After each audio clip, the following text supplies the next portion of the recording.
começar. Aí, começou.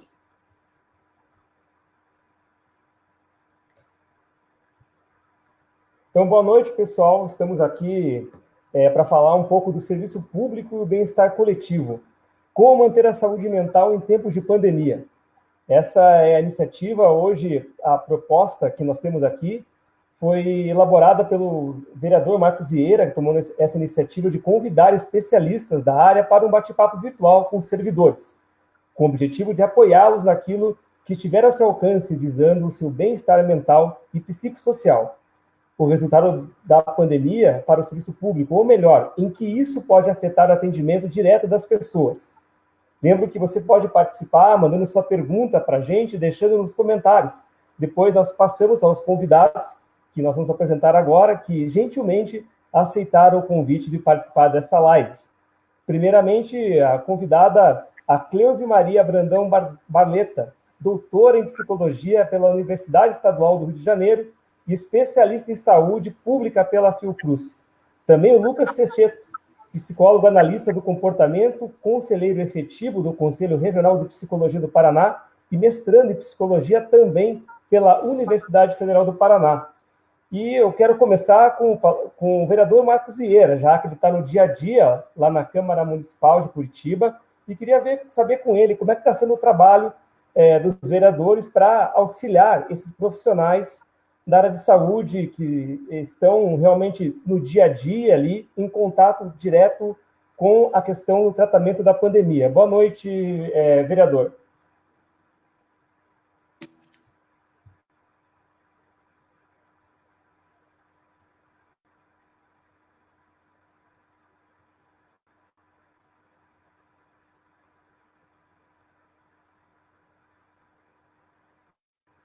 Acho que o vereador está sem som no momento, então eu vou aproveitar e apresentar novamente nossos convidados, a Cleusi e o Lucas, né? Vamos conversar com eles um pouquinho.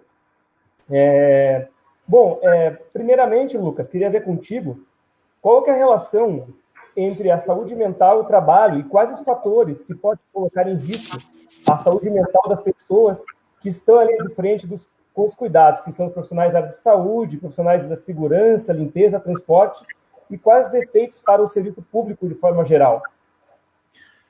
Boa noite a todas e todos. Está dando para me ouvir bem? Está saindo o som tranquilo? Sim, tranquilo. Beleza. Espero que todo mundo esteja bem aí durante esse período, né, que está sendo tão desafiador e tão angustiante para muita gente. Agradecer também a todo mundo aí que está assistindo e prestigiando esse espaço tão importante aí, né, que o vereador está abrindo aí para a gente. Acho que o diálogo e a ciência aí são aliados fundamentais, né, para a gente no enfrentamento da pandemia, e esse espaço também de diálogo com a população é muito importante, né. No sentido da sua pergunta, Ângelo, tem vários fatores, né, como a gente sabe, fatores sociais, fatores psicológicos, fatores biológicos, uma série de coisas que pode colocar em risco a saúde mental de uma pessoa, né? Tem também, inclusive, questões do próprio organismo, né, do próprio corpo, que tornam mais ou menos prováveis que as pessoas desenvolvam algum transtorno mental. Então, a partir desse pano de fundo, uma coisa que a gente tem que se perguntar, né, qual que é a relação entre saúde mental e trabalho, e quais fatores, além desses fatores sociais, desses fatores específicos do organismo, tem uma questão importante também, que é como que a gente constrói significados ao longo da nossa vida, né? Porque a gente não costuma refletir com muita frequência sobre qual que é o sentido de trabalho, qual é o significado de trabalho. Parece que é uma entidade, muitas vezes, né, que já é dotada de um significado próprio, e os próprios conceitos que as pessoas desenvolvem de trabalho podem ser um fator para adoecimento ou não. O quanto aquilo forma a identidade dela, o quanto ela se pressiona por conta daquilo, o quanto trabalhar ou não trabalhar representa sucesso ou fracasso, o quanto a pessoa se sente incapaz por não estar com um trabalho, muitas vezes quando a responsabilidade nem é dela. A gente vive aí, né, um período de desemprego preocupante no país, então a gente sabe que muitas vezes essas questões de como que a pessoa atribui sentido, atribui significado à palavra trabalho, isso por si só já vai fazer ela adoecer se ela estiver sem trabalho, por exemplo. Se eu sou desempregado, eu sou fracassado, eu sou preguiçoso, eu não me esforço. Tudo isso contribui muito. Uma outra questão também é o quanto a gente atribui ao trabalho o nosso valor total. Então, eu tenho que me esforçar muito, tenho que me doar muito, tenho que me entregar muito, e isso vai fazendo também com que muitas vezes a gente possa acabar adoecendo.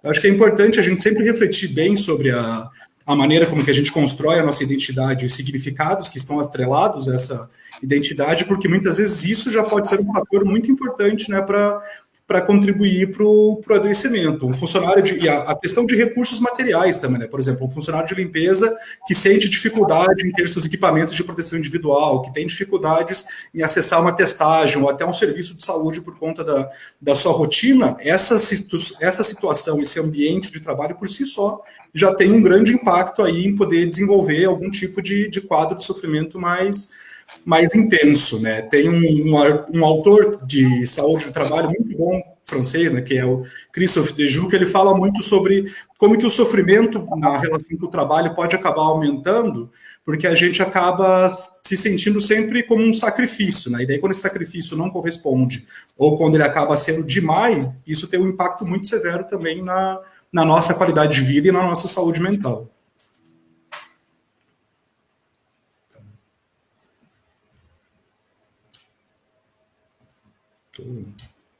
Não estou te ouvindo. Então, voltando, vereador, mais ou menos o que o Lucas comentou, é muito interessante essa questão toda, principalmente a questão do IPI, né, que os equipamentos de segurança, que acho que mais impacto nessa questão da parte psicológica dos servidores. Como é que a Câmara Municipal está atuando com relação a isso? De que forma que ela está procurando colaborar? Como que os vereadores estão atuando nesse momento de pandemia? Assim? Bom, primeiramente, boa noite, Ângelo, boa noite, Lucas, boa noite, Creuza. Quero de antemão agradecer vocês por ter aceito o convite, né, de fazer hoje esse bate-papo, procurando ajudar a minimizar um pouco, talvez, esse sofrimento desses profissionais que estão na linha de frente nesse momento tão difícil que estamos vivendo, né? Então, eu vejo que existe muitos trabalhos sendo feitos, muita preocupação na economia, até mesmo com a população, como se prevenir desse vírus, mas muitas vezes se esquece de realmente quem está na linha de frente no combate, né, que são as pessoas que estão mais vulneráveis, talvez, a se contaminar, a se contagiar com esse vírus, né. Bom, Ângelo, nós na Câmara Municipal, existe sim uma preocupação, né, os vereadores têm, desde que começou toda essa situação, né, e que foram suspensas as sessões, né, presenciais, houve todo um trabalho, uma movimentação, uma articulação da própria Câmara, né, o presidente articulou de maneira que a gente pudesse fazer algumas sessões remotas, virtuais, e o debate ficou voltado totalmente para a questão da pandemia, né, como trabalhar, como o município contribuir de maneira que a gente possa minimizar o impacto, né, fazer algo que possa contribuir para o bem das pessoas. E só que assim, nós lá na Câmara Municipal tem toda a preocupação na questão da saúde dos profissionais, isso foi discutido muito. Nós tivemos uma sessão, uma reunião, onde participaram a secretária, né, de saúde e também o presidente da FAS, para poder fazer alguns esclarecimentos, né. A grande discussão nossa e preocupação dos vereadores era como estava sendo dada atenção a esses profissionais, né, todo esse pessoal que está na linha de frente, como é que está a questão dos EPIs, né, se tem EPIs suficiente, os EPIs têm, o município tem conseguido garantir a segurança desses profissionais. Então, é claro que o momento também não está tão fácil, esses materiais, esses equipamentos, essas proteções não estavam disponíveis no mercado, mas houve todo um esforço e uma garantia deles que realmente todo esforço será feito, está sendo feito para que esse atendimento pudesse ser dado aos profissionais, né, para garantir a eles. E dentro da Câmara também, existe hoje um esforço de muitos vereadores, acredito que todos os vereadores hoje, a nossa luta é por um objetivo só, né, é trabalhar para combater esse mal. E existem muitos projetos, eles são voltados mais à questão de o município dar incentivo, né, ao comércio, né, aos empresários, de como sustentar toda essa situação em meio a essa pandemia, né, de maneira que não se agrave mais pós essa pandemia, a questão econômica, né, o fechamento dos comércios, as demissões. Então, foram protocolados vários projetos que estão lá na Câmara, né, acredito que o presidente vai dar andamento nisso aí, foram protocolados para que entrasse em regime de urgência, para que possa estar trazendo incentivo, de maneira que a gente possa garantir que a cidade não pare totalmente, que as pessoas não sofram além do vírus, né? Porque é muito difícil você ver um pai de família sendo demitido nesse momento, né? Uma empresa sendo fechada, e isso traz um sofrimento e traz um problema para a cidade, né? Para todo mundo. Então, nessa linha tem sido feito um esforço enorme de todos os vereadores para que possa ser aprovado, de maneira que a prefeitura possa estar trazendo esse incentivo. É claro que isso também depende do executivo, né? Os vereadores estão fazendo todos os esforços para que isso aconteça, mas depende todo de um caminho a ser trilhado, né? O executivo tem que acatar, tem que fazer sua avaliação e ver o que é possível implementar de todas essas sugestões, esses projetos que estão sendo protocolados. Então, tem tido, sim, um esforço enorme de todos os vereadores para que a gente possa dar uma assistência à cidade. E hoje, esse assunto que a gente teve a iniciativa de trazer, por quê? Porque muitas vezes a gente se preocupa tanto com a questão econômica, que é importante, né, não tem sua importância, toda a questão de cuidar das pessoas que estão na cidade, todas as pessoas que estão nessa situação mais vulnerável, que são o pessoal mais de periferia da cidade, né, pessoas que já vivem numa situação muito delicada e agora complica mais, mas a gente muitas vezes não esquece que o profissional que está lá na frente, ele também pode adoecer, e se esse profissional adoecer, o problema pode ficar muito maior, né, porque você substitui em muitas profissões, em muitas situações, você consegue até substituir mão de obra. Agora, no profissional de saúde, nós não conseguimos substituir, né, aquela pessoa que tem esse conhecimento, então a gente tem que cuidar muito disso. E nós sabemos que hoje, eu não digo todo mundo, para a gente não generalizar, mas hoje, psicologicamente, a maioria das pessoas estão abaladas. A tensão é muito grande, a angústia, o medo de quem não está lá em contato com as pessoas que estão contaminadas. Agora, você imagine quem está lá na linha de frente, porque elas também têm família, né? Elas também têm sua vida. Então, acho que é importante a gente ter um bate-papo com esses profissionais que possa estar dando essa, talvez tranquilizando um pouco mais, orientando, para que essas pessoas possam ter um pouco mais de tranquilidade nos seus trabalhos e não adoeçam, porque se eles adoecerem, nós ficamos numa situação muito mais delicada. Então, mais uma vez, obrigado aí por vocês terem aceito o convite, né, de estar participando, e com certeza vão contribuir muito para que esses profissionais possam continuar trabalhando e trabalhando com saúde. Legal, obrigado, vereador. Até aproveitando esse gancho, né, da importância desse cuidado com o profissional, eu queria perguntar para a Cleusi. Cleusi, quais as sensações, as experiências que esses profissionais da saúde estão vivenciando nesse momento de Covid, assim? O que você pode falar para a tua experiência profissional? Como é que fica a cabeça dessas pessoas? Como é que sobrevive a isso tudo, assim? Primeiro, boa noite a todos que estão nos assistindo. Agradeço o convite do vereador Marcos Vieira para falar de um tema tão atual e tão importante, né, de tanta significação. Sabemos que à medida que a epidemia aumenta a fragilização psíquica das pessoas, né? E o que aparece primeiro como sentimento, como sintoma, é a ansiedade e o medo, como o próprio vereador acabou de falar. Todos nós temos medo, né, do desconhecido, do que vai vir a acontecer, mas esse medo aumenta muito, exponencialmente, nas pessoas que estão na linha de frente do cuidado, né? Essas pessoas têm medo de ser contaminadas pelo vírus e também têm medo de ser um agente transmissor do vírus, para as pessoas em geral, para os seus filhos, e para a sua família, né? O medo também aparece como medo de perder a própria vida, né, e dos familiares, em especial as pessoas mais velhas da família. Medo da perda do trabalho, do sustento, medo de perder a possibilidade de ter um ganho para suprir as necessidades básicas, né? Alimento, educação, as coisas mais básicas que a gente precisa da vida, né? Os pacientes têm relatado que têm sentido muita angústia, né? Angústia é algo que não é específico. Para Freud, a angústia é sem objeto, ou é angústia de algo que foi perdido, né? Então, a angústia surge como uma reação ao estado de perigo que pode levar a uma vivência de desamparo. E muitas vezes isso pode ser, essa angústia, dependendo do nível, pode ser muito traumática para as pessoas, né? Algumas pessoas, essa angústia é tão avassaladora que as pessoas sentem perda de sono, aflição, uma palpitação, um vazio. Ela relatam todos esses sentimentos, né, de vivência de desamparo frente a isso.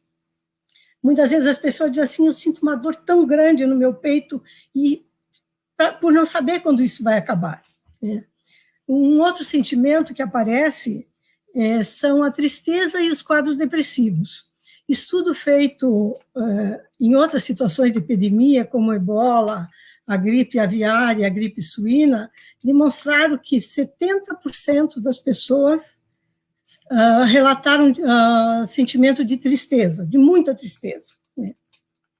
E no que diz respeito aos quadros de depressão, que aumentam, os sintomas da depressão aumentam nesse período, imagina, se para uma pessoa para quem a vida já não era fácil, né, elas hoje, diante dessa reclusão, muitas delas esquecem de abrir a janela, né? Ficam em estados crepusculares, como se a vida lhe fugisse, né? Bom, isso é aceitável, isso é esperado, né, que aumente nos casos de depressão, porque se aquilo que a gente recomenda como prevenção da depressão, que é fazer atividades físicas, ter uma alimentação saudável, manter relacionamentos com outras pessoas, por conta do isolamento isso fica prejudicado. Então, dessa forma, os sintomas tendem a aumentar, né?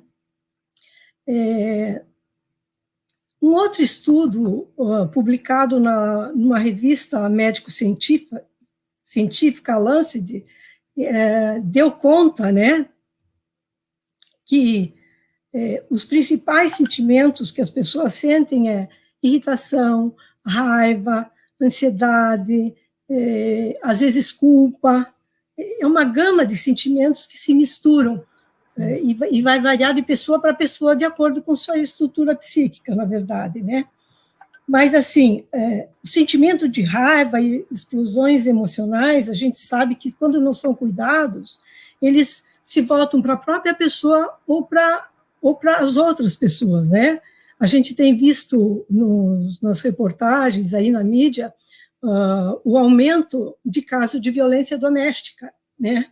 As pessoas ficam reclusas, muito junto, não pode extravasar, não pode falar daquela raiva ou daquela...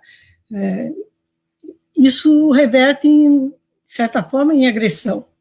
Isso também aparece, a raiva e explosões emocionais, nas equipes que atendem as pessoas, os pacientes, né?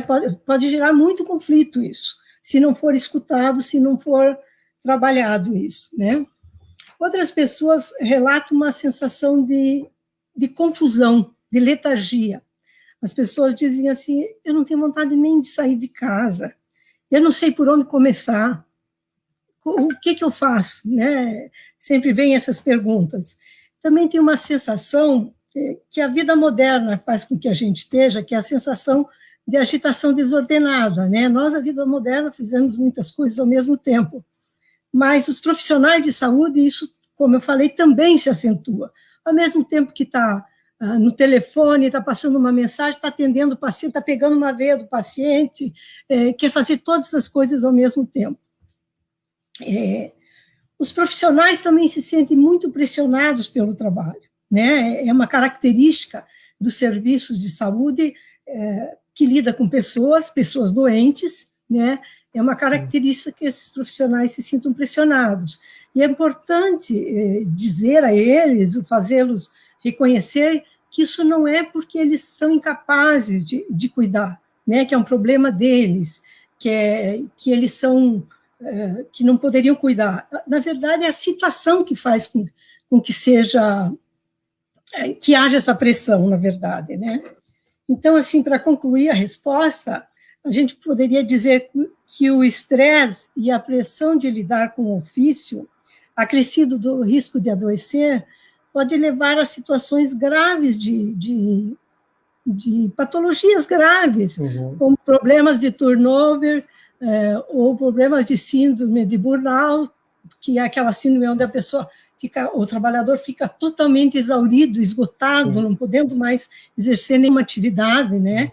Então, além do que, pode gerar graves problemas em relação à ansiedade e à depressão. Por isso que é preciso gerenciar esses problemas de saúde mental para que eles não causem problemas físicos também. A gente fala assim, mas de forma didática, né? Porque há uma indissociabilidade entre saúde física e saúde mental. Acho que seria isso. Legal, Cleusa, obrigado. Obrigado. Aí, mais uma vez, lembrando que quem quiser enviar perguntas para os nossos convidados aqui, basta comentar, né, na live ali, a gente vai direcioná-las depois para que eles possam respondê-las, e é muito bom contar com vocês nesse momento que a gente, né, não sabe bem como definir, assim, e principalmente a questão da ansiedade que você falou, eu acho que ela acaba sendo um ponto bem complicado da gente no dia a dia e tem que saber lidar com isso. Mas eu queria até aproveitar e perguntar para o Lucas uma questão que é bem em torno disso, já que o ambiente de trabalho dos profissionais de saúde ele é muito importante, né? Ele é fundamental, aliás, as boas condições de trabalho e nesse momento principalmente, né? E o que poderia ser feito pela Secretaria Municipal da Saúde para que o ambiente fosse o melhor possível, já que a gente imagina que essa pandemia vai durar um bom tempo, né, de isolamento, e o trabalho vai ser diferenciado por um bom tempo. O que pode ser feito pela Secretaria, Lucas? Bom, a gente vai falar um pouco agora dos profissionais de saúde, né, mas acho que as recomendações que vão ser passadas aqui, embora elas vão ter algumas particularidades para a saúde, elas podem ser traduzidas aí para qualquer líder de equipe, para qualquer gerente técnico. É bem importante entender que o que a gente vai sugerir aqui vai dialogar um pouquinho mais com o profissional de saúde agora, mas é aberto também para qualquer gestor ou administrador de equipe considerar como adaptar essas questões. Por exemplo, como o próprio vereador já falou, a Cleusa e outros falaram, a garantia dos equipamentos é o básico, né? Garantir que vai ter EPI sempre, garantir que vai ter teste disponível é o primeiro passo, porque isso já deixa os profissionais mais tranquilos, e o que a gente quer para promover mais saúde mental no ambiente de trabalho é que os profissionais se sintam seguros. Então, isso já é um primeiro passo bem importante, que acho que já está sendo aí, já está recebendo, né, a devida atenção. Além disso, garantir que os profissionais possam descansar e tenham espaço para fazer esse descanso, né, como também cobrar o descanso, mas não ter espaço disponível no ambiente de trabalho para fazer esse descanso, fazer rodízio de funcionários mais experientes com menos experiente, incentivar e permitir, garantir um espaço onde esses profissionais possam se comunicar com seus familiares, especialmente no caso daqueles profissionais que não vão conseguir voltar para casa, né? É bem importante que o local de trabalho forneça ali um espaço onde ele possa fazer uma videochamada com o familiar, com alguma privacidade, com garantia ali de bom atendimento, né? Pensando nas pessoas que fazem os respondentes, né? Ou seja, aqueles que lá vão receber a chamada e fazer o primeiro atendimento, capacitar todos esses profissionais para fazer primeiros socorros psicológicos, que é vamos dizer assim, uma aplicação bem interessante da psicologia, né, de como atender questões de emergências, desastres, epidemias, que é possível capacitar toda a rede de atenção, todos os profissionais para prestarem esses primeiros socorros psicológicos. Além disso, também tem que avaliar a capacidade real de atendimento da equipe, porque em sendo uma equipe reduzida e não havendo possibilidade de ampliar essa equipe de saúde, que nesse momento de epidemia pode ser muito necessário e deve ser considerado uma prioridade, isso também vai aumentar a sobrecarga não só sobre os profissionais de ponta, como os gestores também vão ter muito mais demandas para lidar. a garantia de medicação, né, seja ela psicotrópica, ou seja, os medicamentos essenciais, também seria interessante garantir para os profissionais e para os usuários em todos os níveis de saúde, né? E aí, para ir finalizando, acho que uma outra questão também que é importante pensar falando do ambiente de trabalho é um pouco daquilo que a gente já falou antes também, né, das condições mínimas que o ambiente de trabalho fornece, de que tipo de relação esse ambiente de trabalho estabelece como conceito de trabalho. É uma relação de coletividade, uma relação de competição, é uma relação de desgaste, uma relação de segurança. Em vários lugares em Curitiba, a gente tem visto aí algumas demandas que apontam, por exemplo, para cargas horárias excessivas, para falta de equipamento, para redução de remuneração, para redução de jornada de trabalho sem nenhum tipo de segurança. Os temores, aí o medo vai aumentando, né? Porque não é mais um medo só pelo risco da contaminação, é pela instabilidade profissional. Se minha vida, se a minha identidade é organizada em torno do que é trabalho para mim, e isso está ameaçado, essa ameaça também é para mim, né? Como que eu vou lidar com esse sofrimento? Como que eu vou trabalhar essas questões todas, né? E acho que, por fim, aqui para finalizar bem, a questão do ambiente de trabalho é sempre interessante que isso seja discutido coletivamente com a equipe, né? Evitar com que as decisões sejam muito verticais, evitar com que as coisas só baixem de cima para baixo, envolver a equipe, né? Quais são as demandas que eles acham que é necessária para melhorar o ambiente naquele momento é fundamental também. Legal, Lucas, bacana. Até aproveitando, Cleusi, onde os profissionais, os servidores municipais podem procurar auxílio? Qual é o caminho ideal para isso? Assim, esses profissionais que estão envolvidos, essas pessoas que estão ali diretamente, como é que o servidor procura uma ajuda psicológica nesse momento? O que ele deve fazer? É importante reforçar a ideia que o cuidado e a atenção à saúde mental deve ser uma preocupação e uma responsabilidade tanto dos gestores públicos quanto dos empregadores em geral, né? Os gestores dos serviços públicos devem prover serviços para atender a epidemia, porque a gente sabe que a rede de atenção psicossocial, ela já não dá conta, naturalmente, ela não dá conta de toda a sua clientela. Então, além de manter essa rede, né, os centros de atenção psicossocial, ambulatórios e outros serviços da atenção primária à saúde, é necessário algo específico para atender a epidemia, né? Então, os gestores precisam tomar medidas proativas para proteger seus trabalhadores, né? Organizando redes de cuidado, né? E deverão dar ciência aos trabalhadores de quais são as situações que eles vão enfrentar, quais os riscos que eles vão ter, aonde eles podem procurar ajuda, e auxiliar, né, facilitando o acesso a isso tudo, né? É imperativo que os profissionais de saúde que estão na linha de frente tenham cuidado de saúde mental, para que sintomas leves não se transformem a médio e longo prazo em quadros psicopatológicos muito severos, né? É certo que se as equipes forem protegidas, elas vão desempenhar muito melhor o seu trabalho. Uma outra forma de procurar ajuda, de atendimento, está acontecendo um fato interessante, que são as plataformas virtuais de atendimento psicoterápico online, né?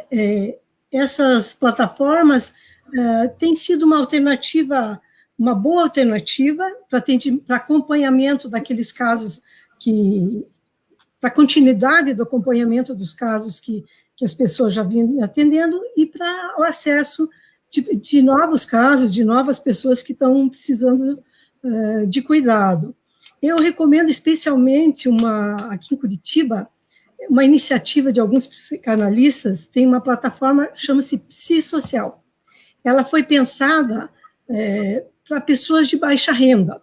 Só que com o advento da Covid-19, esses profissionais ampliaram o atendimento, ofertando um atendimento voluntário, né, então gratuito, para os profissionais de saúde, especialmente para quem trabalha em hospitais e na linha de frente, enfermeiros, médicos, fisioterapeutas, equipes de cozinha, equipes de manutenção, enfim, e para familiares que que sofreram alguma coisa em relação ao corona, alguma perda, ou que o tratamento foi muito difícil em relação ao coronavírus. A própria Secretaria Municipal de Saúde, através do FES, montou um projeto, está com um projeto de assistência aos servidores na área de saúde mental. Então, se reuniram alguns serviços e estão oferecendo consultas de psiquiatria e de psicologia, consultas pontuais, né, para atendimento dos servidores que venham a ter algum problema nesse sentido. Eu acho que depois a gente até pode dar esses indicativos, os contatos, deixar os contatos, talvez na página do vereador, não sei o que é mais conveniente, e a gente pode deixar todas essas referências. Enfim. Legal. Antes do Lucas até complementar, de repente tem algum serviço que ele possa indicar para a gente, né, a questão, queria ver com o vereador. Vereador, como é que está sendo as sessões? Estão sendo todas virtuais e como é que está sendo reforçado a importância do isolamento social e físico? Como é que os vereadores estão à frente disso? A gente vê que em certos momentos alguns grupos pedem para que se relaxe um pouco. Como é que está sendo, no caso, para o senhor e também no geral lá na Câmara? Como é que está sendo trabalhado isso para que se contenha esse momento, assim? Bom, as sessões estão acontecendo, sessões remotas, né, online, e é claro que nós estamos seguindo a orientação da OMS, da Secretaria de Saúde, né, do Ministério da Saúde, que a maneira que a gente consegue trabalhar para poder conter um pouco o avanço desse vírus, evitar que um pico traga aí uma situação muito mais crítica, é a questão do isolamento e os cuidados, né? Hoje, é claro que nós temos uma situação, acredito que em todo o país, essa questão econômica, né, os empresários que precisam, né, fazer os seus negócios funcionar, e tem trazido um debate, né, que tem criado uma situação de divisão no próprio país, mas o que nós precisamos fazer é orientar as pessoas para que o isolamento é importante, mas o cuidado acima de qualquer situação, ele é o mais importante. E isso nos preocupa muito, Ângela, se a gente observa, é claro que a gente precisa, as famílias precisam ir ao supermercado, precisa ir à farmácia, mas alguns cuidados são importantes. Você vai no mercado, você não precisa levar a família toda no mercado junto, né? Você vai no mercado, você pode ir no mercado sozinho ou escolher um membro da família para que possa estar indo no mercado. E muitas vezes a gente acaba encontrando no supermercado a família inteira, pai, mãe, 2 filhos juntos. Então, acho que alguns cuidados são importantes, né, para que a gente possa tentar conter o avanço desse vírus, né? O isolamento, é claro que tem muitos serviços que eles são essenciais, não tem como ficar sem, mas as pessoas têm que ter consciência da responsabilidade sua, né? Porque muitas vezes, se você não tem a mínima noção do quanto você pode estar levando isso para dentro da sua casa, você pode estar sendo um transmissor que vai estar trazendo um problema sério aí dentro do ambiente que você vive, né, e com as pessoas mais próximas, as pessoas que você ama.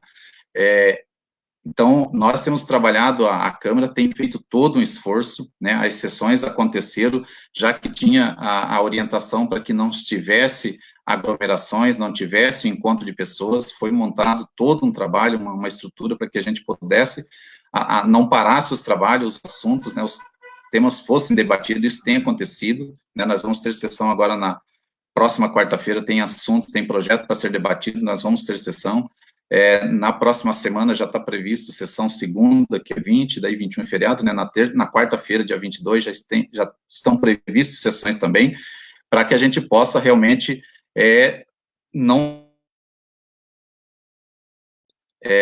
dar continuidade nos trabalhos. Claro que, acima de qualquer coisa, nesse momento, toda a orientação nossa é que a gente pede que as pessoas se cuidem, né?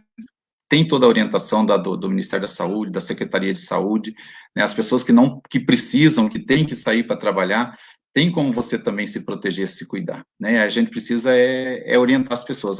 Hoje, todos nós somos responsáveis para poder ajudar a conter esse vírus. Então, é isso, nós temos que fazer com que as pessoas tenham essa consciência, que muitas vezes a gente tem dificuldade nisso, a gente vê pessoas que ainda parece que não entenderam, né, a gravidade do problema, a gravidade que é esse momento que nós estamos vivendo, se a gente não se cuida. Nós podemos aí saturar o sistema de saúde de uma maneira, entrar num colapso, e aí vai ficar muito difícil, né? Aí acredito que os nossos profissionais da saúde vão ter muito mais dificuldade, e aí sim vão entrar numa situação delicada em talvez ter que optar ou decidir quem é que atende, quem é que morre, né? A situação é grave, pelo que a gente tem acompanhado no mundo, é bem isso. Então, se cada um tiver consciência, né, da sua responsabilidade, né, do cuidado que deve se ter, nós podemos evitar de chegar numa situação dessa. Então, nós estamos trabalhando com quem a gente consegue conversar, com os grupos que a gente consegue estar conversando, discutindo, a gente leva essa mensagem, que é a mensagem que nós temos dos profissionais aí, quem entende do assunto, que nos orienta. Bacana, vereador, isso é por aí mesmo, né? A gente está até, a Cleusi deu várias assim, sugestões de como os profissionais procurarem ajuda, né? Os servidores. Eu queria ver contigo, Lucas, você tem alguma sugestão, ideia para que os servidores se sintam mais, digamos, seguros nesse momento, o que eles podem e devem fazer também nesse momento? Sim. Está dando para me ouvir bem? Coloquei o fone agora para ver se diminuía qualquer problema. Sim? Tudo certo, tudo certo. Beleza. Bom, além dos serviços que a Cleusi falou, tem um já que é bem conhecido, mas é que é sempre importante trazer, que é o CVV, né, o Centro de Valorização da Vida, no Disque 188, lá você pode tanto acessar o site, tem bate-papo, tem e-mail, tem telefone. Então, é sempre um número que é bom de divulgar aí, né, para todo mundo poder lembrar aí em qualquer momento de maior dificuldade, especialmente às vezes para as pessoas que estão tendo que passar por esse período mais sozinhas, às vezes em casa sozinho, né. É bom saber que tem um serviço aí com pessoas bem qualificadas para atender essas pessoas, né. Outra coisa que é importante, né, aqui falando agora um pouco mais com os profissionais, mas também com a população, né, porque as informações que eu vou trazer aqui, elas servem tanto para a população, seja ela a população de modo geral, os servidores públicos que vai buscar o serviço, ou seja, que tipo de serviço eu tenho que esperar, né, do profissional que vai me atender, como eventualmente, inclusive, para servidores que também trabalham fazendo atendimento psicológico. É importante saber, né, que o Conselho ele tem orientações e tem feito uma série de publicações e orientações tanto para a categoria de psicólogos e psicólogos como para a população em geral, sobre quais os cuidados que devem acontecer nesse atendimento, quais os tipos de divulgações que pode acontecer, como que é a melhor maneira de fazer um atendimento online, por exemplo, que é uma dúvida muito frequente tanto do paciente como do terapeuta, né, como garantir que esse atendimento vai ser feito com qualidade. No nosso site, né, no site do Conselho Regional de Psicologia do Paraná, a gente tem lá uma nota orientando como fazer o atendimento online. É bom que tanto profissionais como servidores que venham a querer contratar algum tipo de suporte consultem essas informações para ter certeza que o psicólogo ou a psicóloga que vai atender eles está fazendo o trabalho da melhor maneira possível. A gente lançou também um guia de perguntas frequentes sobre o coronavírus, pensando tanto em angústias mais comuns dos profissionais de psicologia, como da população, e também para a população geral, a gente escreveu uma série de textos aí, de dicas ou com orientações para públicos específicos, por exemplo, saúde mental para idosos durante o coronavírus, para mulheres, para a população que mora em favela, para a população que está em regime prisional. Tem uma série de publicações que vêm se preocupando em como garantir não só os direitos básicos, né, para essas populações, mas também quais dicas podem ajudar, considerando a particularidade de cada um desses territórios, de cada uma dessas realidades, de maneiras a conseguir, né, manter alguma saúde mental aí durante esse período. Essas publicações também estão na nossa página no Facebook, depois aí eu posso compartilhar com vocês, né? Acho importante, então, que tem vários serviços aí que estão sendo divulgados, a Cleusa citou alguns que são bem qualificados, mas tem que também tomar um pouco de cuidado na busca, porque tem algumas pessoas que acabam se valendo desse momento para acabar sendo oportunista mesmo, para usar o termo bem prático, né, para conseguir, às vezes, conquistar alguma clientela, daí acaba a pandemia, a pessoa tem que obrigatoriamente voltar para o atendimento presencial, não tem como bancar aquilo. Então, todos esses cuidados, todas essas dúvidas, a gente foi dando conta ali de uns textos que a gente foi produzindo e acho bem interessante de consultar, né? E, por fim, né, a gente também tem uma preocupação muito grande, a gente aqui, estou falando enquanto conselho, em valorizar muito a importância da saúde pública, né, da importância do investimento na saúde pública, do quanto isso é crucial para garantir tudo isso aqui que a gente está falando, maior proteção aos profissionais, maior qualidade de atendimento à população, maior promoção de saúde mental para o servidor público que vai estar atuando nesses espaços. Por isso que a gente também tem que tomar cuidado, às vezes com muita empolgação, né, em algumas medidas, como a portaria 639, lá que previa o cadastramento de profissionais de saúde, porque por mais que seja uma medida, uma resposta que pode ser necessária para esse momento de epidemia, ou seja, nós temos um aumento na demanda, a gente precisa de mais pessoas para atender. Mas isso também reflete, em alguma medida, já um certo desgaste no sistema público de saúde, né? Porque a gente não estava preparado antes, a despeito da pandemia já vir avançando, a gente teve que acabar adotando uma medida, de certa maneira, vertical, né, do que muitas vezes ampliar a contratação de novos profissionais, do que fortalecer o sistema de saúde com investimentos, revogando a PEC dos gastos, por exemplo, a emenda constitucional 95, né, que congelou gastos em saúde e educação por 20 anos, e isso pode, inclusive, ser um reflexo disso, né? A gente está se vendo numa situação tão crítica nesse momento, porque não tem de onde tirar o recurso, e isso acaba fazendo com que medidas que parecem muito bonitas, como essa de convocar, né, os profissionais de saúde a atenderem nesse momento urgente, pode fazer com que a questão da saúde pública fique em segundo plano. E se a gente quer ter garantia que a gente vai lidar com próximas crises, porque inevitavelmente elas vão vir, né, volta e meia a gente passa por uma nova epidemia, por um novo problema, a gente segue tendo a dengue, o sarampo e outras questões do Brasil como problemas muito preocupantes, então a gente tem que sempre defender muito aí a importância da saúde pública como uma ferramenta também de promoção de saúde, de garantia de qualidade de trabalho e de garantia de qualidade de vida.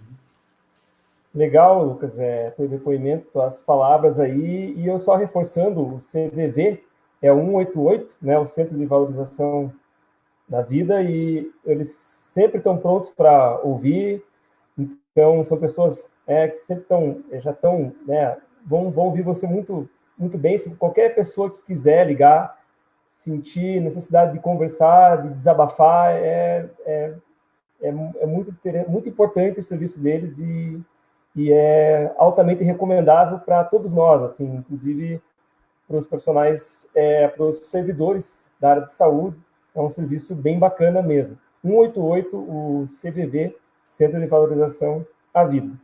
E, Cleusi, pegando o gancho também, por que é tão importante uma equipe de saúde mental muito bem preparada na linha de frente do combate ao coronavírus? Todo mundo fala muito dos médicos, dos enfermeiros ali, mas a saúde mental, por que ela tem que estar ali andando junto nessa nossa, digamos, nessa nossa guerra contra o coronavírus, assim?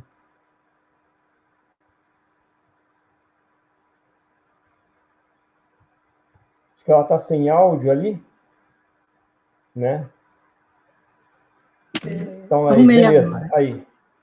É importante porque durante a epidemia é esperado que as pessoas fiquem estressadas, confusas, diante do desconhecido, do que esperar, né?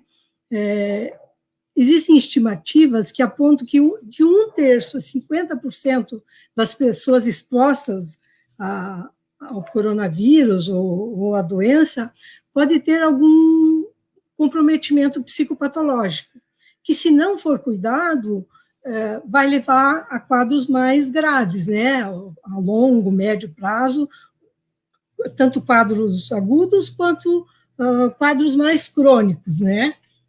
Entretanto, é preciso que a gente saliente que nem todos esses sintomas, nem todos os problemas de saúde mental que estão ocorrendo contra a epidemia necessariamente são doenças, né? Às vezes são só estados pela condição da pandemia, né? Estados transitórios pela própria condição da pandemia, e eles podem ser classificados como reações normais de uma situação anormal, né? Agora, quanto ao trabalho, mais especificamente, quanto ao trabalho das equipes, na verdade, as equipes precisam reconhecer os anseios e os medos e reduzir o máximo possível o estresse das pessoas, né? para que não haja um comprometimento posteriores. Essa semana, eu li um artigo de uma psicanalista chamada Julieta Jerusalinski, um artigo até muito poético, né? Onde ela explicava qual que é a função de um cuidador de saúde mental. E o nome de artigo era, na verdade, era escutadores, né? A pessoa que escuta dores. Então, ela dizia que quem cuida da saúde mental, dos profissionais de saúde, faz borda para a dor, faz borda para aquilo que não deve e nem pode ser tolerado. E assim, fazendo borda para a dor, a gente leva as pessoas a repensar o seu viver, torna possível construir algumas saídas para a vida, né? Então, eu achei muito bonito, muito poética isso. E, na verdade, se for sintetizar o trabalho de um trabalhador de saúde mental, é escutar as dores, né? Escutar o sofrimento das pessoas. Porém, existem outras estratégias e outras ferramentas que se ampliam diante dessa pandemia. Por exemplo, a gente recomenda para as pessoas baixarem um pouco o estresse, recomenda atividades como yoga, meditação, exercício respiratório, exercício físico. Isso tudo, hoje em dia, tem na internet, né?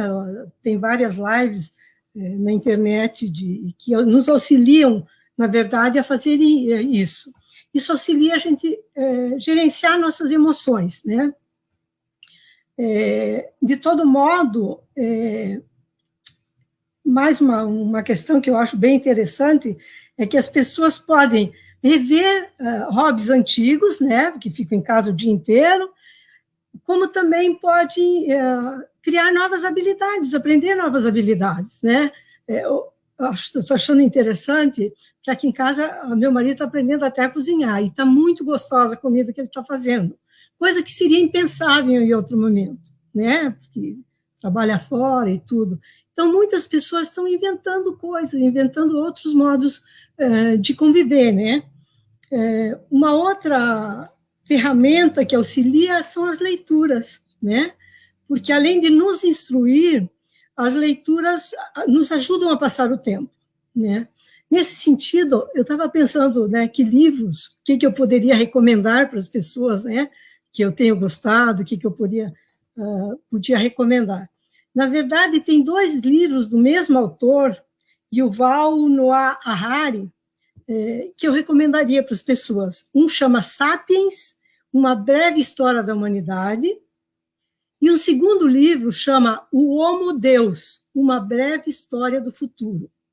Na verdade, esses 2 livros, eles dão a dimensão do que o homem fez para chegar nesse modo de vida que nós temos hoje. Vai narrando fatos históricos, né, desde o Homo sapiens, assim, uma leitura muito, muito interessante.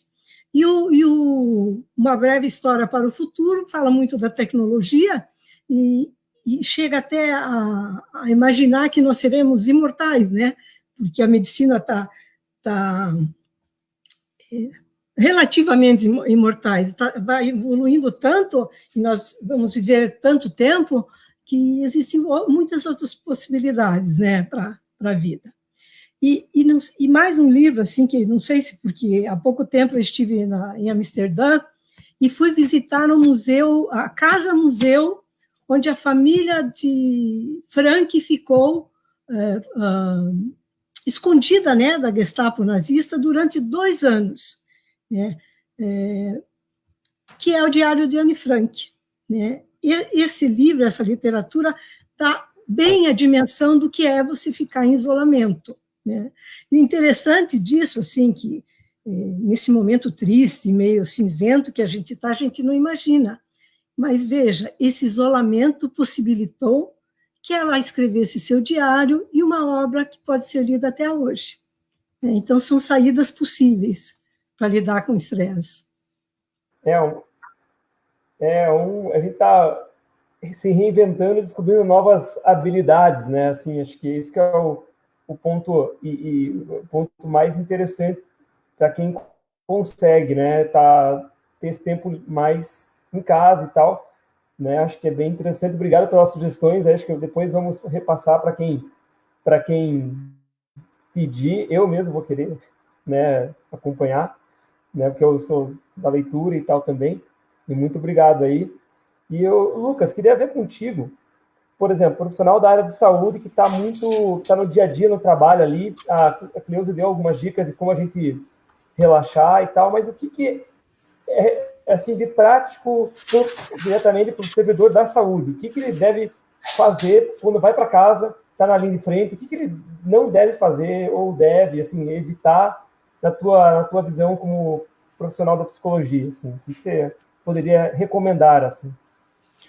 Eu vou reiterar aqui, né, que também uma da preocupação nossa, né, nos nossos textos do Conselho foi justamente dar conta exatamente dessa pergunta. Assim, o título do texto, inclusive, vai nessa direção. Óbvio é que a gente reitera, em grande medida, as recomendações da Organização Mundial de Saúde e a gente teve que trazer algumas questões. Né? Eu ouvi uma certa vez uma analogia que fazem com autocuidado, com aquela questão de quando você entra no avião, lá, quando eles vão dar as instruções, eles falam, primeiro você coloca a máscara em você, depois você ajuda os outros. Então, essa metáfora aí, eu acho que eu gosto dela porque ela é bem visual, né? Bem fácil de lembrar, e é uma coisa que a gente tem que se lembrar com frequência. Né? Tudo bem, eu quero cuidar, quero ajudar dos outros, mas eu estou cuidando, estou me ajudando? Essa é sempre uma pergunta que, para qualquer pessoa, é sempre válida de se fazer, né? Especialmente para pessoas que tendem a ter perfis de mais ajudar o próximo. Né? A gente não pode confundir solidariedade com acabar se anulando. Essa é uma linha mais tênue do que parece muitas vezes, né? Dos primeiros cuidados que a gente tem que ter aí, né, de saber onde buscar ajuda, como buscar ajuda, reconhecer que desafios e adversidades fazem parte da nossa vida, mas isso não quer dizer que a gente tem que simplesmente ir colocando todos eles para debaixo do tapete, né? Por isso que saber buscar ajuda é muito importante, né? A questão de organizar a própria rotina em torno da alimentação, dos descansos, se for o caso, se for necessário, pensar em como exigir isso no ambiente de trabalho também, como garantir que isso aconteça no ambiente de trabalho, os contatos com as pessoas queridas, os acessos a informações também são algumas das medidas que com certeza vão ajudar aí a navegar não só esses mares aí mais turbulentos, como mares mais calmos também, né? Que nem sempre a gente sofre quando a coisa está agitada ou insegura, né? Na verdade, é mais frequente, às vezes, até sofrer quando a coisa aparentemente está muito tranquila, né?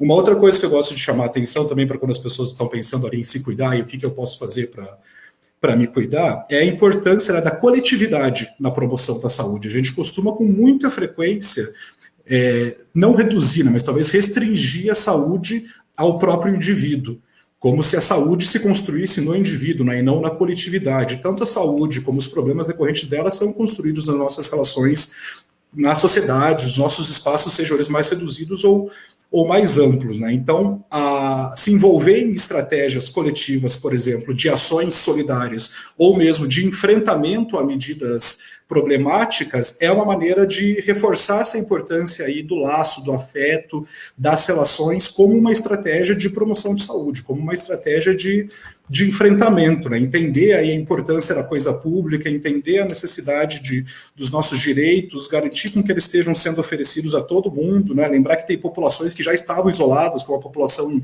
hospitais psiquiátricos, como as populações indígenas, como as populações de sistemas carcerários que estão praticamente desassistidas ou que não tem como aplicar esses procedimentos que para a gente ainda pode, em alguma medida, ser uma escolha, né? Assim como o trabalho, né, eu estava discutindo anteriormente aqui, como o conceito que a pessoa tem do trabalho forma a própria identidade dela e alguma agressão a essa noção de trabalho agride a própria identidade da pessoa. É a mesma coisa com a saúde, né? O conceito que a gente estabelece com saúde, por exemplo, entender saúde como ausência de doença. Então, se eu não estou doente, estou bem, estou saudável. A gente sabe que isso é uma cilada, né? Na psicologia, a gente basicamente escuta isso na graduação inteira, que não ter doença é muito do contrário de estar saudável. Então, é muito importante ficar atento a outras questões que não sintomas evidentes ou que não doenças explícitas para pensar isso, né? A saúde, ela não é um lugarzinho individual em que a gente vai jogando os problemas não tão grandes, né? A saúde mental, aí, como a gente chama, ela é inseparável, não tem como dissociar ela da saúde física. O organismo é um só, né? Não tem razão ou emoção. A gente costuma interpretar a saúde mental muito como uma coisa do campo das emoções, uma coisa de uma outra parte nossa, né? Quase como se tivesse um Lucas que pensa e um Lucas que sente. Isso não existe. Essa é uma divisão, às vezes, didática, uma divisão discursiva, mas na prática a gente é um só. O organismo que sofre psiquicamente é o mesmo que sofre fisicamente, para usar esses termos aí, né? Entender, então, a saúde e o trabalho como relações, e não como ausência de doença, ou fracasso ou sucesso, mas sim como relações, como coisas que são construídas um com os outros, faz com que a gente consiga se questionar, mas que recursos que eu tenho para me relacionar? Tanto materialmente, como psiquicamente, o que eu tenho disponível, e será que eu já não fiz o melhor que eu podia com o que eu tinha disponível? Então, se perguntar, será que eu posso fazer mais, mas eu tenho condições materiais, relacionais, sociais, territoriais para fazer isso que parece que é o que eu preciso fazer para me cuidar? Essa pergunta por si só, essa reflexão, já pode desencadear um processo de autoconhecimento, um processo de questionamento da realidade, que por si só tende a também gerar várias outros desdobramentos que vão contribuir para a pessoa pensar mais no autocuidado. Ora, se o meu autocuidado não depende só de mim, por mais que seja autocuidado, onde mais que eu posso buscar, o que mais que eu posso fazer, né, para conseguir essas questões? Será que é só falta de vontade, de esforço ou preguiça que me faz não conseguir um emprego, não ter uma boa saúde? Ou será que a gente também pode estar, será que isso pode estar relacionado com condições ou significados que a gente não controla, que a gente não constrói, mas que a gente pode disputar, no sentido de conhecer mais, de se questionar mais e de se envolver mais com o coletivo, de pensar as nossas relações de maneira mais social, né? Então, pensando especificamente na questão da saúde psicológica, contextualizar o sofrimento, ou seja, colocar ele em perspectiva histórica, em perspectiva geográfica, em perspectiva material, traz muito mais possibilidade de planejamento, inclusive no âmbito das políticas públicas, porque daí você não está mais planejando como um indivíduo promover sua própria saúde, mas como que relações sociais promovem ou não promovem saúde, como que acesso a recursos promove ou não promove saúde, né? Isso é muito mais rico, especialmente pensando aqui no âmbito que a gente está discutindo aqui de funcionalismo público, de política pública, porque daí você consegue, de fato, planejar medidas que têm começo e meio e fim, e não que depende de algum esforço, de algum cuidado exclusivamente. Sim. Legal, Lucas, bacana. É uma reflexão bem interessante e que a gente tem que fazer pós-pandemia também, continuar sempre para chegar nesse ponto e já ter uma análise, uma preparação um pouco melhor, psicológica mesmo, para esses momentos assim, que podem acontecer, a gente nunca imagina e deveria poder imaginar, né, e não conseguimos. Mas a gente está encerrando aqui, né, eu queria agradecer primeiramente aos nossos convidados, ao vereador Marcos Vieira pela oportunidade de a gente fazer esse debate aqui. Queria começar com a Cleusi, que ela deixasse uma mensagem para a gente, falando, enfim, o que ela poderia deixar para os servidores, contar um pouco, para finalizar esse papo todo aí, o que ela pode deixar para a gente. Eu penso que a gente pode tirar algumas lições desse acontecimento, né, dessa pandemia. Em lugar da gente ficar idealizando aquilo que perdemos, eu acho que a gente tem que se questionar se o mundo de antes era um lugar bom para todos viverem, né? E questionar também para onde que a gente quer ir, né? Qual caminho nós vamos seguir. Devemos nos perguntar quais são os projetos, qual é o pacto social que nos une enquanto sociedade. Na verdade, essa seria uma questão principal. Enfim, para encerrar, né, eu gostaria de concluir dizendo para os meus colegas trabalhadores de saúde que o que a gente precisa, na verdade, é isolar o vírus. De forma alguma, nós devemos isolar nossos afetos e nossa humanidade. Eu acho que é isso. Legal, Cleusa. Então, até eu estou conversando aqui com nossa retaguarda, aqui o Bruno, e ele está falando que tem algumas questões já para a gente, então a gente vai, de repente, até selecionar uma ou duas para responder aqui, se vocês toparem esse caminho. Mas eu queria ver com o vereador, a gente conversou são várias frentes que estão sendo, a gente está atuando, né, percebendo como é importante a saúde mental. Eu queria saber, antes da pandemia, como é que era trabalhado essa questão dentro da Câmara Municipal, a preocupação com a saúde mental do cidadão e dos servidores? Como é que era trabalhado isso antes desse momento que a gente vive agora? Bom, Angelo, nós temos, assim, a questão da saúde mental, ela tem sido uma preocupação já de um bom tempo, né? Eu posso falar desde que assumi o mandato, que me interei um pouco mais desse tema e vi a importância de ter cuidados maiores com essa questão da saúde mental.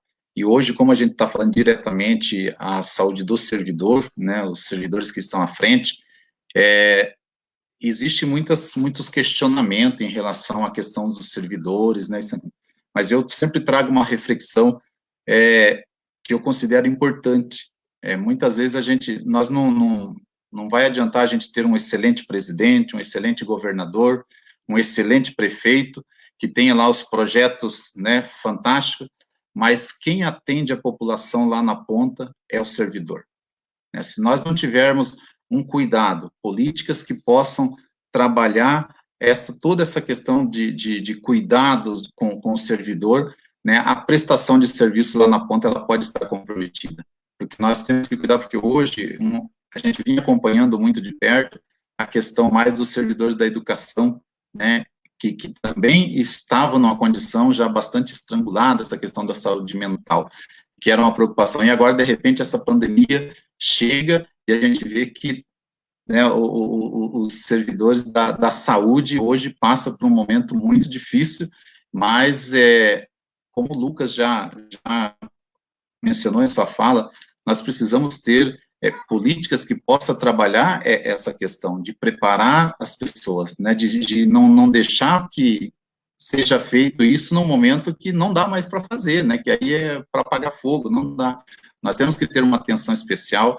Eu acredito que na Câmara de Vereadores tem muitos vereadores que trabalham essa pauta, e eu sou um deles. Eu, desde que assumi o meu mandato, nós tivemos aí encontros para falar sobre saúde mental, tivemos palestra, orientação, porque hoje se tem até um ditado que diz, né, hoje a depressão é a doença que está na moda, né, e nós não podemos deixar que uma doença entre na moda, nós precisamos ter trabalhos para que possam combater isso, né, combater de maneira que as pessoas possam ter qualidade de vida, prazer em executar o seu trabalho, a sua profissão.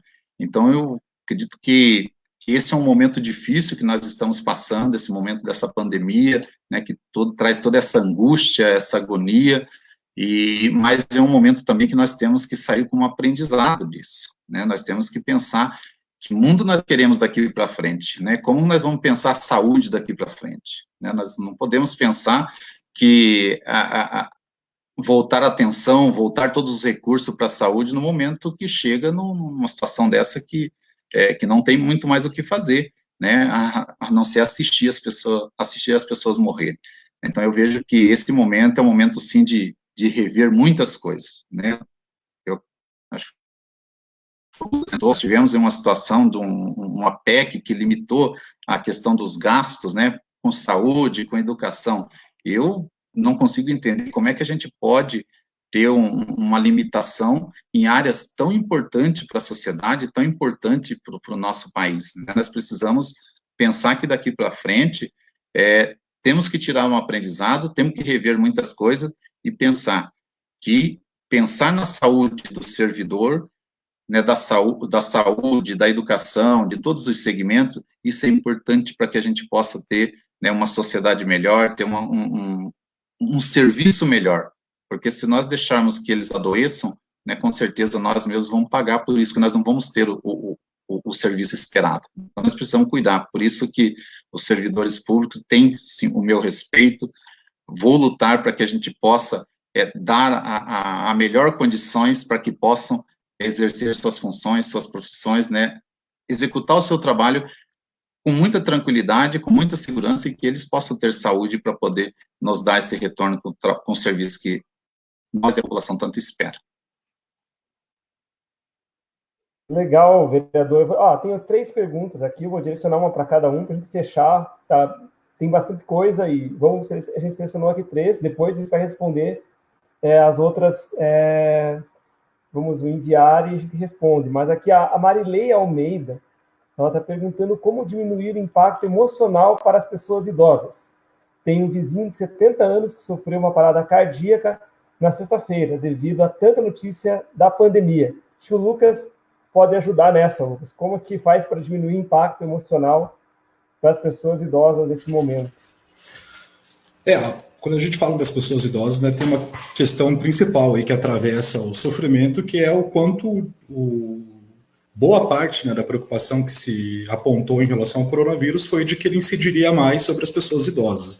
Então, isso por si só, né, já inscreve aí um significado particular nessa relação de angústia, nessa relação de sofrimento que a pessoa idosa vai lidar em uma etapa da vida que já é permeada, né, de dificuldades, de desafios, de ressignificações, se vê no centro das atenções por ser alguém com maior probabilidade de morrer, só agrava mais isso ainda, né? Então, é importante também chamar um pouco a atenção aí de como se comunicam as questões, porque uma coisa é deixar de falar, que não é o que a gente está sugerindo, outra coisa é falar de tal maneira que o pânico possa, sim, acabar chegando a questões extremas como essa aí do vizinho que faleceu por parada cardíaca, né? A gente tem reiterado com muita intensidade a importância de escolher momentos do dia para acessar as notícias.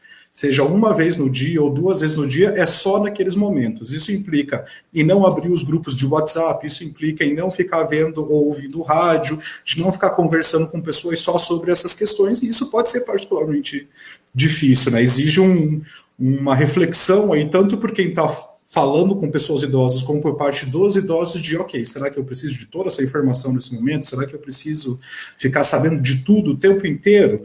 E isso pode ser um reflexo, em boa medida, também da sensação de solidão e de isolamento, que já é uma característica de boa parte da população idosa, especialmente no Brasil, desse abandono, muitas vezes, né, dessa sensação assim de quase descartabilidade, né? Eu já trabalhei, de novo, né, que a gente resgata o quanto o conceito de trabalho é estruturante na nossa vida, né? Então, se eu não trabalho mais, eu já não sou mais útil para a sociedade. Isso por si só já inscreve uma série de problemas aí em como o idoso vai lidar com um cenário muito angustiante como é a questão do coronavírus, né? O Conselho também publicou um texto especificamente sobre população idosa, pensando tanto em cuidadores, seja ele familiar, seja ele profissional, como no próprio idoso, né? Além dessa questão de escolher a hora da notícia, né, tem que sempre lembrar a pessoa idosa que ela pode estar isolada, mas não está sozinha. Então tem que garantir, quase que da mesma maneira, né, que a gente estava falando lá para os líderes de equipe, garanta que essa pessoa vai ter um espaço e um lugar para se comunicar. Uma internet, um computador, uma webcam. Não pode ter, não é possível garantir isso. Então garantam que vai haver uma ligação, que vai ter algum tipo de atividades que vão preencher o tempo para essa pessoa. Então, se o idoso gosta de ver filme, de ler, de fazer qualquer tipo de atividade manual, ou não, qualquer coisa que mantenha ele ocupado, é óbvio que isso não vale só para o idoso, né? É óbvio que essas dicas valem para as pessoas em geral, mas né, já nessa etapa da vida onde o tempo às vezes pode sobrar, porque não é para todo idoso que o tempo está sobrando, mas onde o tempo pode sobrar, é importante encontrar atividades prazerosas e não só atividades que tenham relação direta com algum tipo de trabalho. A importância do sono e da alimentação saudável também é indiscutível. Saber como discutir espiritualidade e como oferecer para a pessoa idosa ou para qualquer pessoa acesso a momentos em que ela tenha contato com a espiritualidade. Lembrando sempre que isso deve ser feito em isolamento, em casa. A gente não está aqui incentivando, né, que a pessoa vá para uma igreja, vá para aglomerações, mas sim que ela consiga descobrir outras maneiras de ter contato com a sua espiritualidade, né? E para o cuidador, para a pessoa que está responsável de dar atenção de qualquer sorte, de qualquer tipo para esse idoso, além da paciência, que parece meio sacanagem falar, pô, tem a paciência, mas enfim, né, todo mundo está com a paciência mais em parâmetros mais desafiadores, vamos dizer assim, nesse momento, mas alguns cuidados da maneira como se explicam as coisas. Por exemplo, não precisa ser uma explicação muito cheia de voltas, seja objetivo, seja franco, seja sincero. A pessoa consegue lidar com essa informação. Nós não estamos falando de uma criança de 4, 5, 6 anos, onde é necessário uma série de outras preocupações.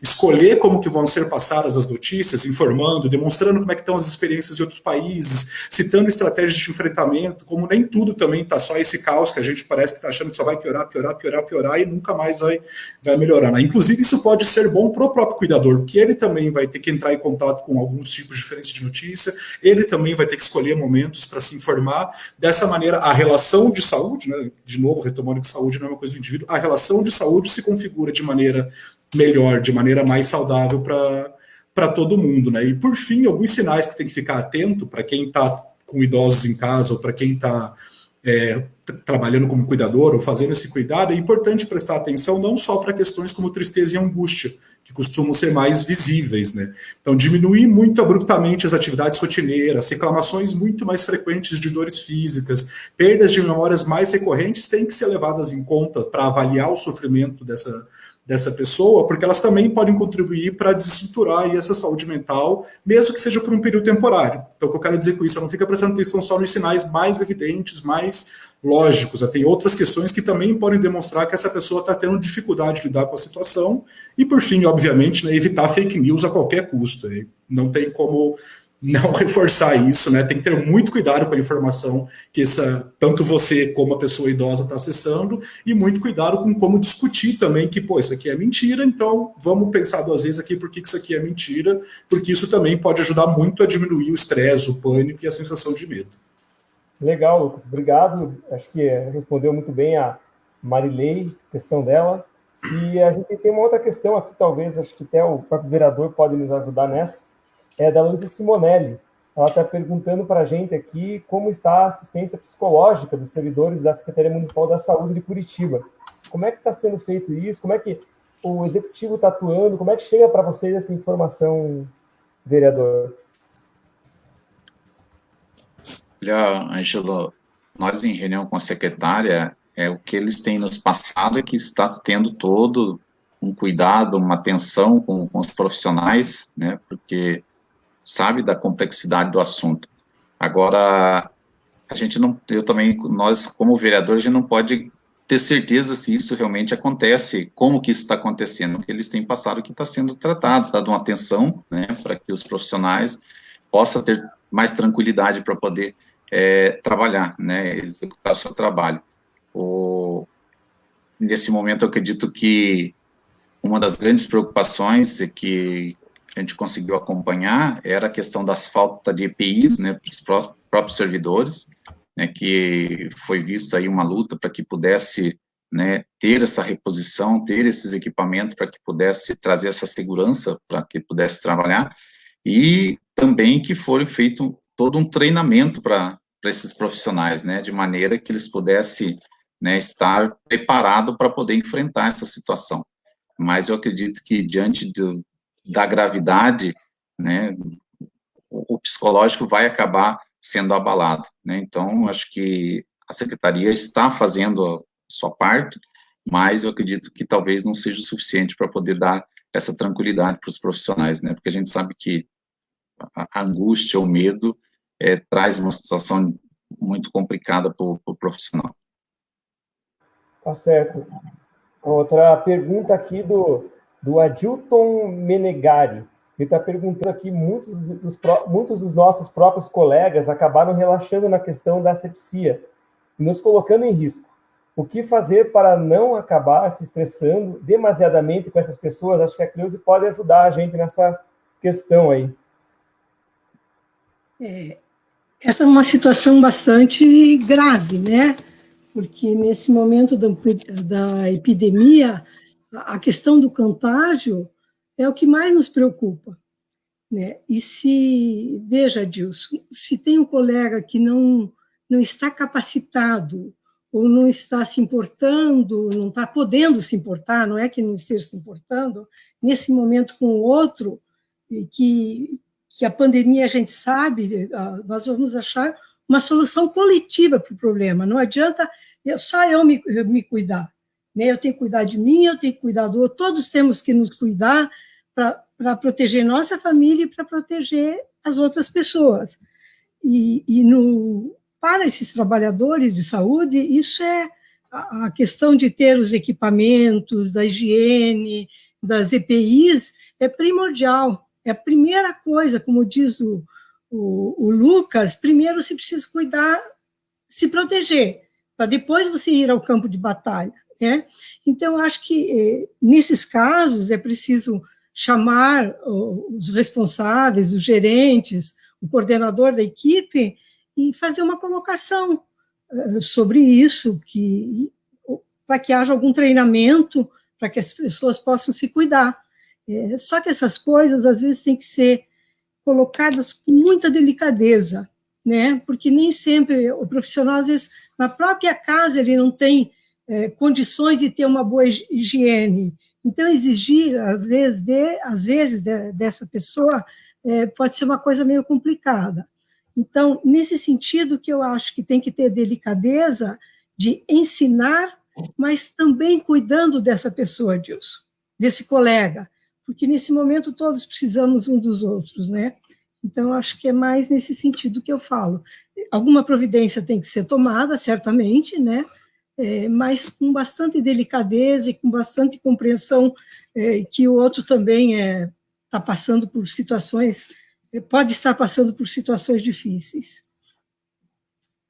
É isso aí, gente. Obrigado pela participação de vocês, do Lucas, da Cleusi, do vereador Marcos Vieira, do Bruno, que está na retaguarda aqui, nos ajudando a colocar no ar essa live. Acho que o tempo já está bem avançado, né? E outras questões que tiverem, a gente repassa para vocês, agradeço a Cleusi, ao Lucas. O vereador Marcos Vieira, se quer falar mais alguma coisa para finalizar, estamos aí. Muito obrigado pela oportunidade de a gente conversar sobre esse assunto que é tão importante nesse momento.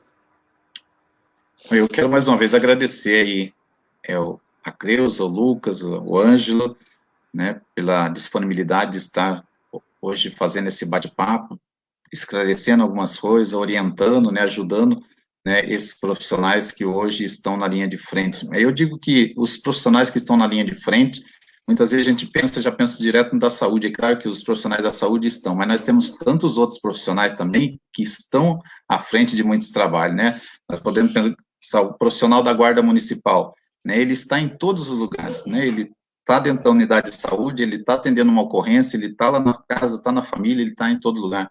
Nós temos os profissionais da FAS, né, que estão lá nas situações, né, junto com as pessoas. Então, acredito que foi muito útil, muito boa essa conversa, muito bom. Obrigado por vocês terem aceitado, né, de estar junto hoje, fazendo esse bate-papo.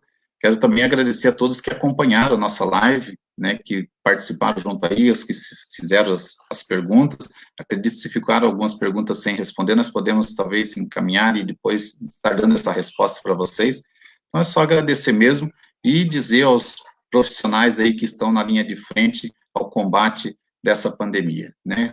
Tenham força, lutem, que nós estamos junto com vocês, né? Estamos aí numa corrente, torcendo para que tudo dê certo e que vocês hoje são os nossos verdadeiros heróis, que estão aí lutando para poder salvar a vida das pessoas que hoje acabam, né, se encontrando nessa situação. Então, bom trabalho para todos vocês, força, e com certeza nós vamos sair dessa, e com certeza a partir desse momento teremos uma outra realidade, onde vamos poder refletir e com certeza nos tornar pessoas melhores para poder servir melhores. Então, obrigado mais uma vez e uma boa noite a todos. Isso aí, boa noite a todos, muito obrigado mais uma vez, e nós voltaremos com outros assuntos também em breve, porque é muito importante a gente estar debatendo e discutindo esses assuntos. Muito obrigado aos nossos convidados, boa noite. Boa noite. Obrigado, boa noite.